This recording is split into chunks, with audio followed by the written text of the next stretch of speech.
Oh pahlawanku, kau tak kenal rasa lelah, dan kau juga memperjuangkan bangsa Indonesia. Bisa terus bersekolah dan mewujudkan cita-cita adalah impian terbesarnya.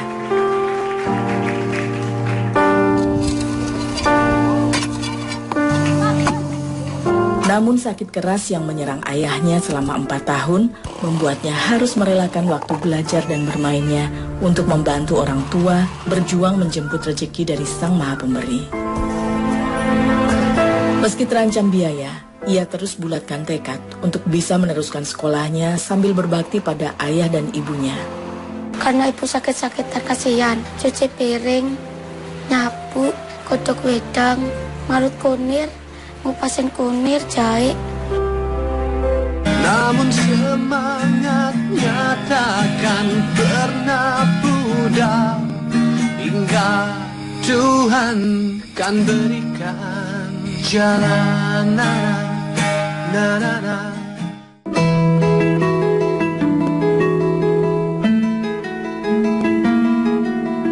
Ahmad Maulana Yusuf, nomor absen 12. Tampil di depan kelas seperti ini adalah hal biasa bagi Yusuf. Ia ingin guru dan teman-temannya tahu kalau ia bisa. Mas, membaca puisi, suaranya itu harus yang keras, antara intonasi dan jeda ekspresi harus diperhatikan, ya? Oh pahlawanku, kau tak kenal rasa lelah, dan kau juga memperjuangkan bangsa Indonesia yang telah dijajah oleh negara lain, yang sangat kejam terhadap rakyat Indonesia. Dan seorang wanita yang bernama Ajeng Kartini yang membela bangsa Indonesia yang telah dijajah oleh negara lain. Dan Ajeng Kartini telah menolong orang-orang yang telah dijajah. Dan bangsa Indonesia pun meraih kemerdekaan itu. Dan Ajeng Kartini telah dijunjung nama baiknya oleh rakyat Indonesia. Usuf, begitu ia biasa dipanggil. Siswa kelas 6 SD Negeri 01 Gendoang, Kabupaten Pemalang, Jawa Tengah ini hanyalah murid biasa. Nilainya termasuk rata-rata. Belum lagi ada prestasi yang berhasil ditorehkannya selain meraih peringkat kedua saat ia duduk di bangku kelas 2. Belajar yang giat, biar pintar, terus cita-citanya ya bisa tercapai, jadi guru. Tapi biayanya nggak ada.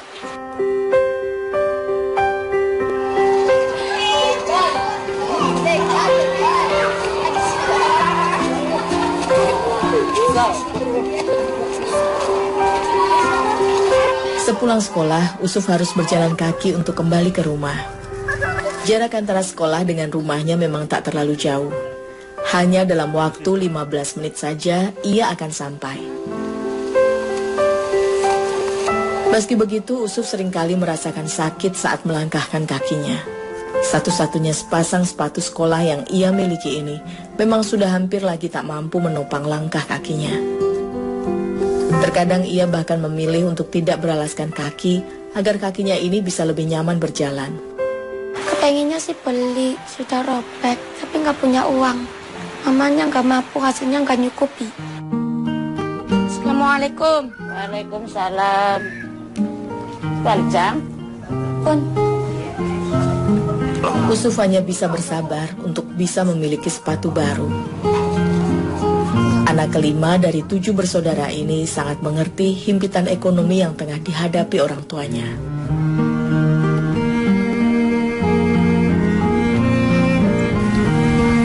Maknya bangunin bapak nih. Iya wis, hati-hati ya. Siang ini belum lagi ada nasi untuk dimakan. Padahal sudah sejak pagi sesuap nasi pun belum juga mereka rasakan. Dan tak jarang hingga siang menjelang pun sang ibu masih belum juga punya uang untuk membeli beras. Menahan lapar pun sudah biasa Usuf dan Azib alami. Seperti halnya kebiasaan Usuf untuk membantu bapaknya bekerja. Setelah 4 tahun tidak berdaya, Usuf bersyukur. Selama hampir 1 tahun terakhir ini, bapaknya sudah cukup kuat untuk bisa bekerja lagi.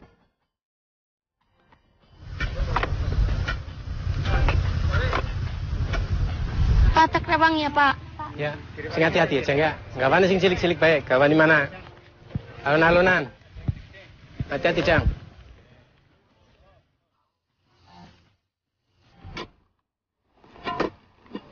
Masturi, ayah Usuf, kini berusaha kembali menafkahi istri dan ketiga anak terkecilnya dengan menjadi penggali batu.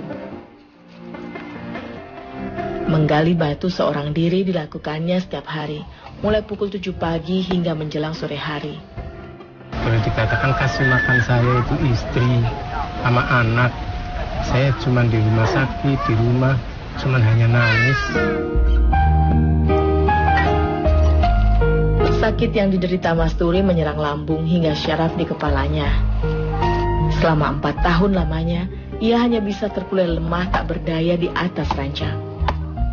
Tanah hingga tabungan 12 juta rupiah sudah ludes tak bersisa untuk membiayai berbagai pengobatan yang sempat ia tempuh. Semuanya itu merupakan hasil jerih payahnya ketika merantau di Jakarta sebagai pedagang makanan keliling. Saya di rumah sakit di Pemalang 11 hari, di Banyumodal RSI 12 hari. Kita sakit begitu tuh ya menyedihkan keluarga. Kini Masturi mencoba bangkit. Pria 48 tahun ini ingin kembali bertanggung jawab layaknya seorang kepala keluarga. Meski kondisi kesehatannya belum pulih sepenuhnya.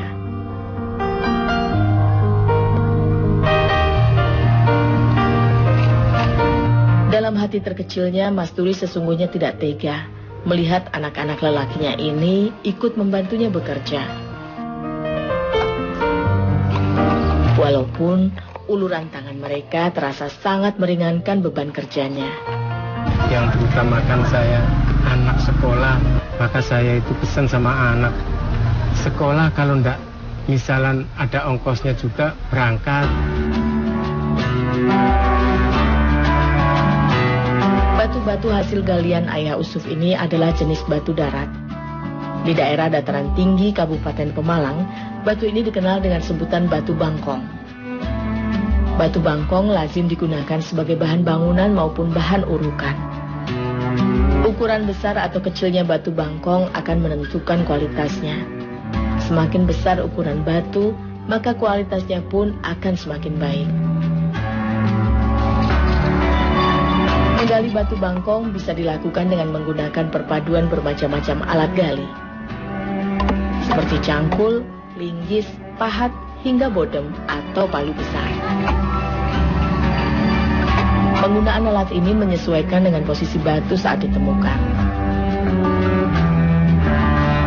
Seringkali batu yang ditemukan terletak di posisi yang sulit, sehingga butuh tenaga ekstra untuk menggalinya.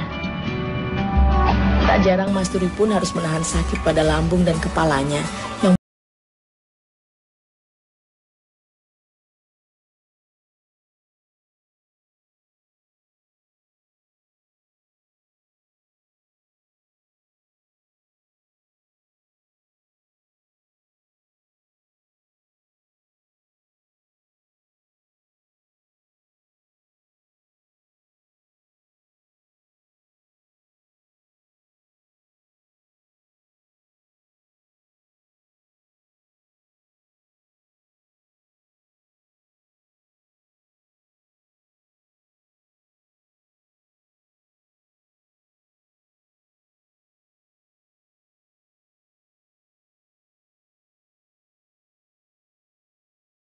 Kadang 10 hari udah dapet, ya sudah dipinjemin duit buat makan duluan.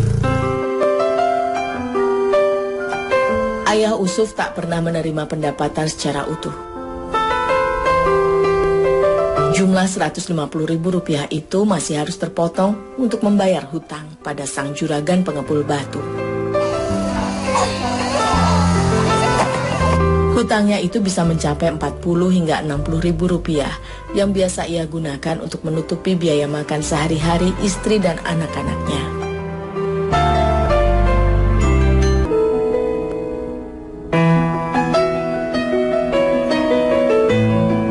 Sejak jatuh sakitnya sang kepala keluarga, Ibunda Usuf Masruroh pun terpaksa berbalik peran. Ia harus menafkahi sang suami dan ketiga putra bungsunya. Berbekal kemampuannya meracik ramuan jamu tradisional, Mas Ruroh pun lantas melakoni profesi sebagai penjual jamu keliling. Sob, na banyu ning ember ijo ta. Anu ke kunir apa. 4 anak pertamanya yang lain seluruhnya perempuan. Sudah sejak lama mereka menikah dan ikut dengan suaminya masing-masing. Satu kali setiap tahun mereka memang selalu datang untuk mengunjungi kedua orang tuanya. Namun untuk dapat memberikan bantuan biaya hidup sehari-hari, keempat kakak Usuf itu tak mampu berbuat banyak. Sepulangnya dari belajar mengaji, membantu sang ibu menyiapkan bahan-bahan jamu memang sudah menjadi rutinitas Usuf berikutnya. Karena ibu sakit-sakitan kasihan, cuci piring, nyapu, kodok wedang, marut kunir, ngupasin kunir, jahit. Jamu-jamu yang biasa dijual Ibu Usuf ada 5 jenis. Jamu kunyit asam, beras kencur, sambiloto, jahe merah, dan juga jamu sirih. Masing-masing jamu ini memiliki banyak khasiatnya tersendiri. Kunyit asam bermanfaat untuk kesehatan kulit, menghilangkan pegal hingga menjaga berat badan. Cara memasaknya pun cukup mudah. Setelah dikupas kulitnya, kunyit dan temulawak dicuci hingga bersih, lalu diparut hingga halus. Hasil parutannya kemudian dicampurkan dengan 3 liter air bersih dan diaduk sampai merata. Barulah disaring airnya.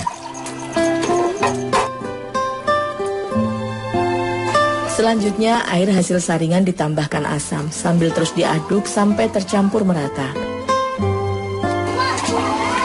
Setelah tercampur menjadi satu, sari kunyit temulawak dan asam kemudian disaring kembali. Hal ini bertujuan agar air jamu kunyit asam yang dihasilkan benar-benar tanpa ampas. Pada tahapan terakhir, larutan kunyit asam direbus dan dididihkan hingga matang.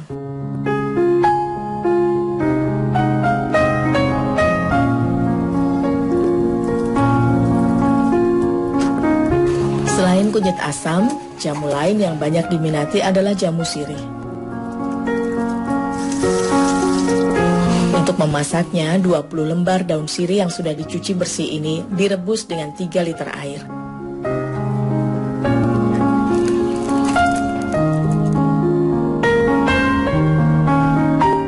Setelah mendidih, rebusan daun sirih langsung disaring agar daun tidak tertinggal pada air jamu.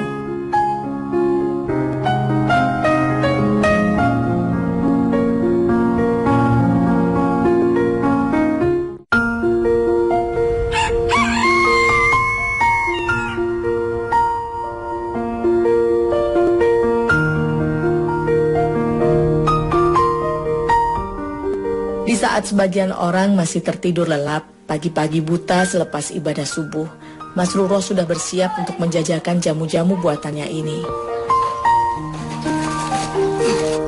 Tanpa membuang waktu, ia pun bergegas meninggalkan rumah, berkeliling sambil menggendong jamu. Jamu-jamu! Jamu-jamu! Jamu-jamu! Tanpa peduli panas sengatan matahari, wanita 45 tahun ini terus memikul bakul jamunya. Menjajakan keliling dari satu kampung ke kampung lainnya. Meski tubuhnya cukup tambun, tak berarti ia selalu kuat saat menjual jamu gendongnya. Berjalan belasan hingga puluhan kilometer kerap membuat sakit rematik pada kakinya sering kambuh, sehingga ia pun kesulitan untuk berjalan. Ketika tubuhnya sudah terlalu letih karena kurangnya istirahat, Mas Ruroh juga seringkali mendadak berkeringat dan sesak nafas. Telepon maling ibu nggih kula terus ngoten sing biasa. Kula ki ampun. Bapak nggih cari watu niku mboten. Paling kali nggih sangu lare. Jamu-jamu. Mbak, jamu, Mbak. Jamu bi tuku. Dari usahanya menjual jamu gendong keliling sejak subuh hingga sore menjelang, Mas Ruroh hanya mendapatkan penghasilan yang terbilang pas-pasan. Setiap harinya ia biasa mendapat uang Rp25.000. Jumlah itu masih harus dipotong untuk modal membeli bahan jamu untuk keesokan hari, sebesar Rp15.000. Itu berarti keuntungan bersih yang ia peroleh hanyalah Rp10.000. Jamu, kesini jamu. Bagi sebagian orang, keuntungan ini mungkin tidak seberapa. Namun bagi Mas Ruroh, jumlah sebesar ini dapat ia berikan untuk ongkos jajan sekolah bagi Usuf dan Azib, dan sisanya ia gunakan untuk membiayai makan di rumah. Enjang-enjang Yusuf badhe pangkat sekolah, mboten nate sarapan, mboten nate sangu. Sangune mangke kula badhe terus wangsul keliling ben tekan-taraken mriku teng sekolahan. Jam istirahat kados ngoten.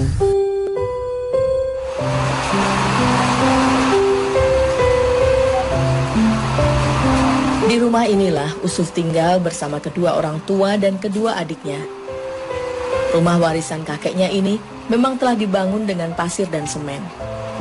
Namun kala hujan datang, setengah atap yang menutupinya sudah tak mampu lagi melindungi mereka dari siraman air hujan.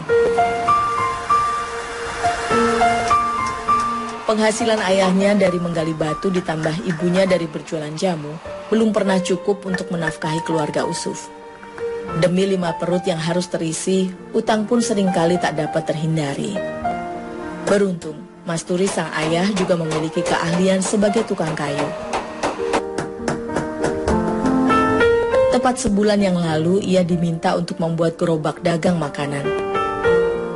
Dengan upah sebesar Rp300.000, Mas Turi harus mampu menyelesaikan sebelum Lebaran Idul Fitri tahun ini. Usuf hanya bisa pasrah dengan himpitan ekonomi yang dihadapi orang tuanya. Jikapun mereka belum punya cukup uang untuk membiayai sekolah lanjutannya, Usuf telah siap dengan kenyataan yang akan ia terima. Bantu orang tua, cari uang, menjali watu, angkat watu. Begitu juga dengan ibunya. Tidak adanya modal untuk terus menyekolahkan Usuf membuatnya hanya bisa berharap akan sebuah mukjizat dari Sang Maha Berkehendak. Pripun malih nggih, Mbak. Kepene kula ta nggih kelanjutaken teng SMP, duka teng MTS. Tapi niku nggih Wallahu a'lam nggih.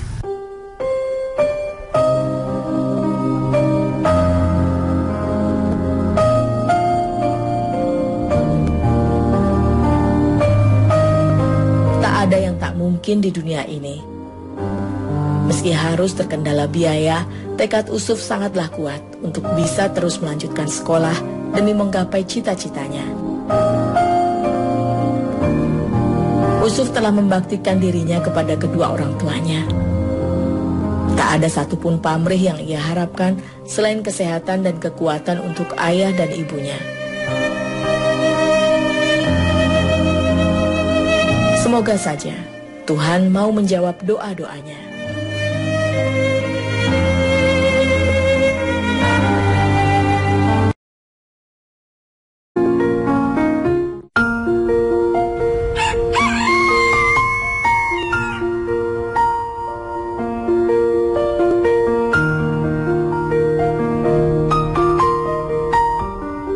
Di saat sebagian orang masih tertidur lelap, pagi-pagi buta selepas ibadah subuh, Mas Ruroh sudah bersiap untuk menjajakan jamu-jamu buatannya ini.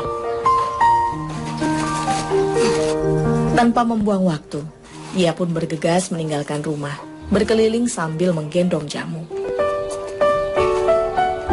Jamu-jamu! Jamu-jamu! Jamu-jamu! Tanpa peduli panas sengatan matahari, wanita 45 tahun ini terus memikul bakul jamunya.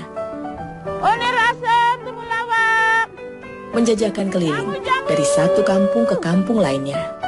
Meski tubuhnya cukup tambun, tak berarti ia selalu kuat saat menjual jamu gendongnya.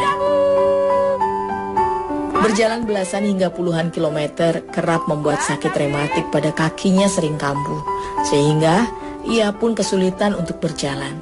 Ketika tubuhnya sudah terlalu letih karena kurangnya istirahat, Mas Ruroh juga seringkali mendadak berkeringat dan sesak nafas. Pripun maling ibu nggih kula ngantos koten sing biasa. Kula ki ampun. Bapak nggih mencari batu niku mboten. Panen kali nggih sangu lare.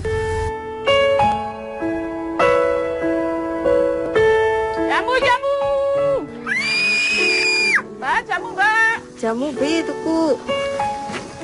Dari usahanya menjual jamu gendong keliling sejak subuh hingga sore menjelang, Mas Ruro hanya mendapatkan penghasilan yang terbilang pas-pasan. Setiap harinya ia biasa mendapat uang Rp25.000.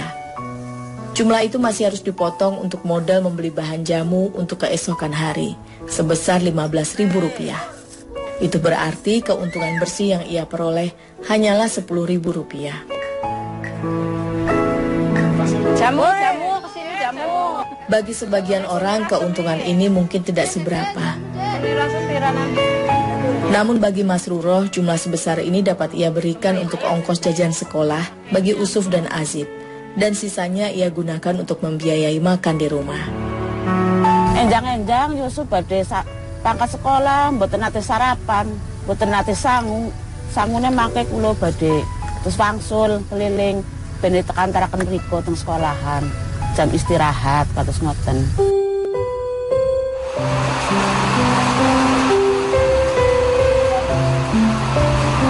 Di rumah inilah Usuf tinggal bersama kedua orang tua dan kedua adiknya.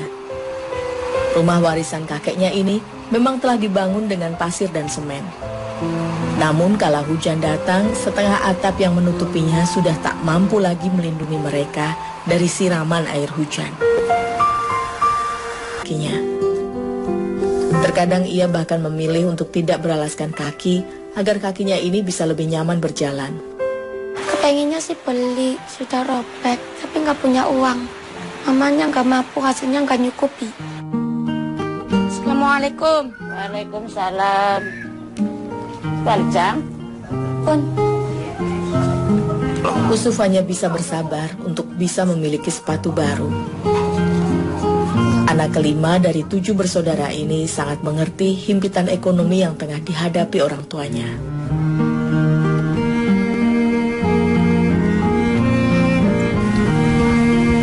bangunin papa nih. Iya wis hati-hati ya. Siang ini belum lagi ada nasi untuk dimakan. Padahal sudah sejak pagi sesuap nasi pun belum juga mereka rasakan. Dan tak jarang hingga siang menjelang pun sang ibu masih belum juga punya uang untuk membeli beras. Menahan lapar pun sudah biasa Usuf dan Azib alami. Seperti halnya kebiasaan Usuf untuk membantu bapaknya bekerja. Setelah 4 tahun tidak berdaya, Usuf bersyukur. Selama hampir 1 tahun terakhir ini, bapaknya sudah cukup kuat untuk bisa bekerja lagi.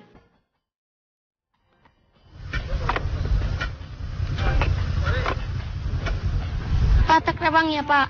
Ya, sing hati-hati aja enggak. Enggak apa sing cilik-cilik baik. Gawan di mana? Alun-alunan. Hati-hati, Jang.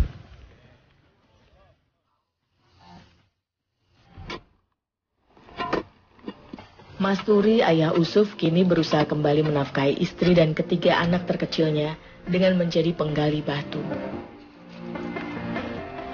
Menggali batu seorang diri dilakukannya setiap hari, mulai pukul 7 pagi hingga menjelang sore hari. Boleh dikatakan kasih makan saya itu istri sama anak. Saya cuma di rumah sakit, di rumah cuma hanya nangis. Sakit yang diderita Mas Turi menyerang lambung hingga syaraf di kepalanya. Selama 4 tahun lamanya, ia hanya bisa terkulai lemah tak berdaya di atas ranjang.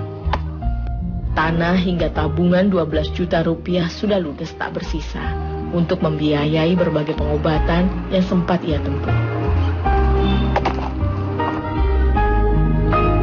Semuanya itu merupakan hasil jerih payahnya ketika merantau di Jakarta sebagai pedagang makanan keliling.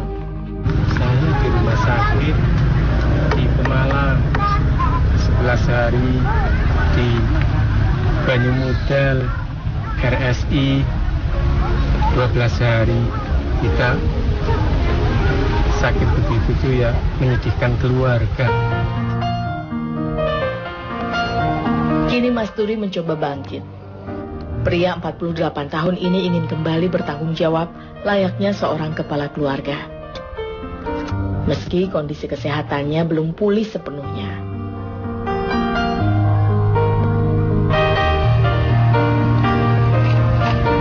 Dalam hati terkecilnya, Mas Turi sesungguhnya tidak tega melihat anak-anak lelakinya ini ikut membantunya bekerja. Walaupun uluran tangan mereka terasa sangat meringankan beban kerjanya. Yang diutamakan saya anak sekolah, maka saya itu pesan sama anak sekolah kalau ndak misalnya ada ongkosnya juga berangkat. Batu-batu hasil galian ayah Usuf ini adalah jenis batu darat. Di daerah dataran tinggi Kabupaten Pemalang, batu ini dikenal dengan sebutan batu bangkong. Batu bangkong lazim digunakan sebagai bahan bangunan maupun bahan urukan. Ukuran besar atau kecilnya batu bangkong akan menentukan kualitasnya. Semakin besar ukuran batu, maka kualitasnya pun akan semakin baik. Menggali batu bangkong bisa dilakukan dengan menggunakan perpaduan bermacam-macam alat gali, seperti cangkul, linggis, pahat, hingga bodem atau palu besar. Penggunaan alat ini menyesuaikan dengan posisi batu saat ditemukan. Seringkali batu yang ditemukan terletak di posisi yang sulit, sehingga butuh tenaga ekstra untuk menggalinya. Tak jarang Mas Turi pun harus menahan sakit pada lambung dan kepalanya yang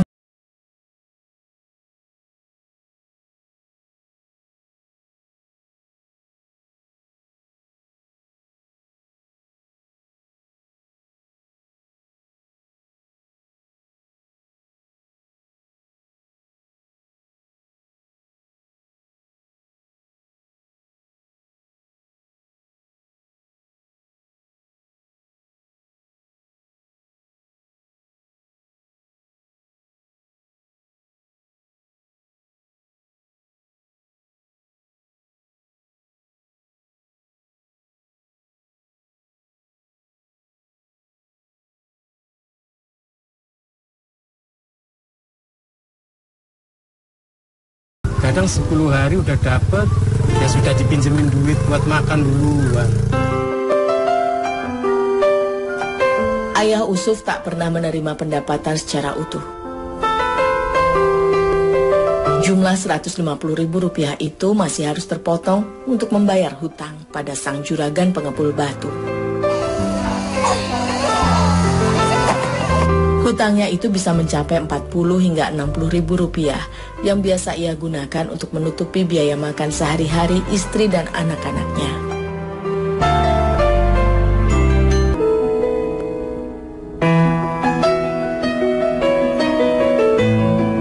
Sejak Oh pahlawanku, kau tak kenal rasa lelah dan kau juga memperjuangkan bangsa Indonesia. Bisa terus bersekolah dan mewujudkan cita-cita adalah impian terbesarnya.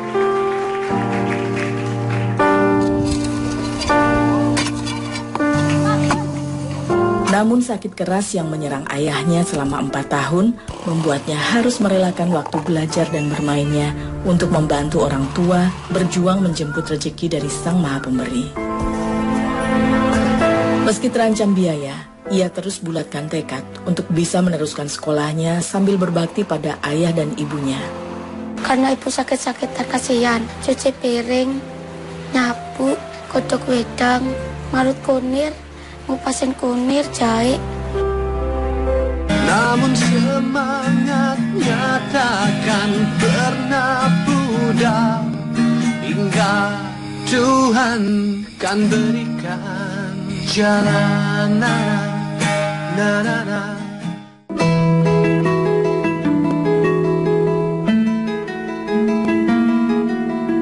Ahmad Maulana Yusuf, nomor absen 12. Tampil di depan kelas seperti ini adalah hal biasa bagi Yusuf. Ia ingin guru dan teman-temannya tahu kalau ia bisa. Mas, membaca puisi, suaranya itu harus yang keras, antara intonasi dan jeda ekspresi harus diperhatikan, ya? Oh pahlawanku, kau tak kenal rasa lelah dan kau juga memperjuangkan bangsa Indonesia yang telah dijajah oleh negara lain yang sangat kejam terhadap rakyat Indonesia, dan seorang wanita yang bernama Ajeng Kartini yang membela bangsa Indonesia yang telah dijajah oleh negara lain, dan Ajeng Kartini telah menolong orang-orang yang telah dijajah, dan bangsa Indonesia pun meraih kemerdekaan itu, dan Ajeng Kartini telah dijunjung nama baiknya oleh rakyat Indonesia. Usuf, begitu ia biasa dipanggil. Siswa kelas 6 SD Negeri 01 Gendoang, Kabupaten Pemalang, Jawa Tengah ini hanyalah murid biasa. Nilainya termasuk rata-rata. Belum lagi ada prestasi yang berhasil ditorehkannya selain meraih peringkat kedua saat ia duduk di bangku kelas 2. Belajar yang giat, biar pintar, terus cita-citanya ya bisa tercapai, jadi guru. Tapi biayanya nggak ada.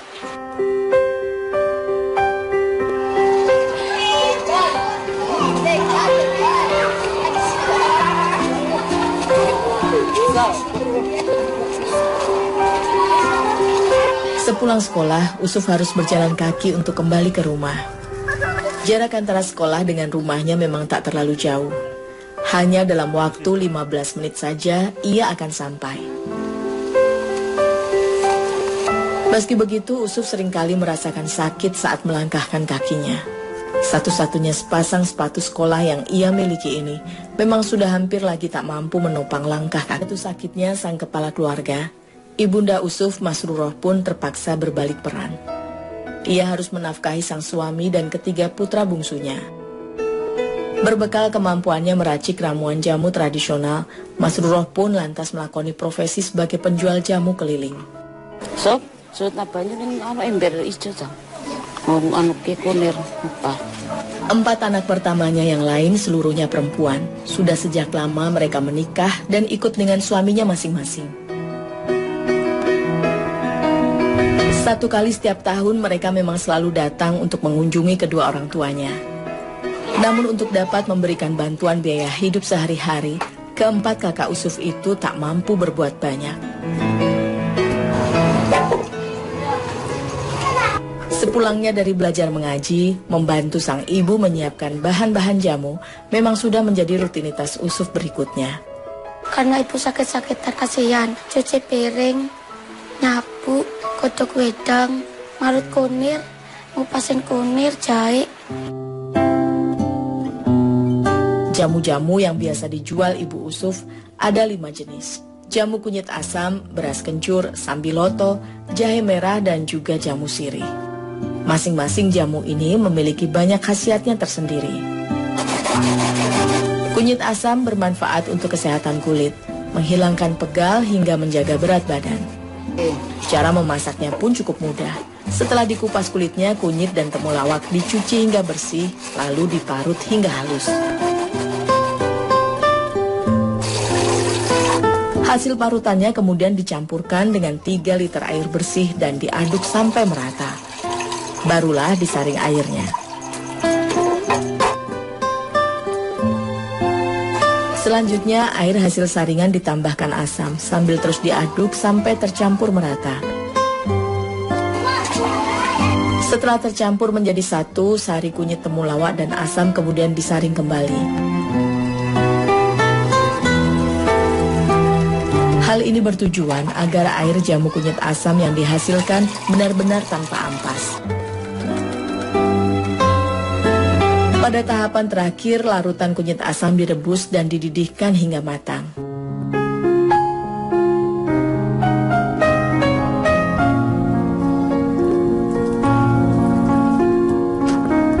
Selain kunyit asam, jamu lain yang banyak diminati adalah jamu sirih. Untuk memasaknya, 20 lembar daun sirih yang sudah dicuci bersih ini direbus dengan 3 liter air.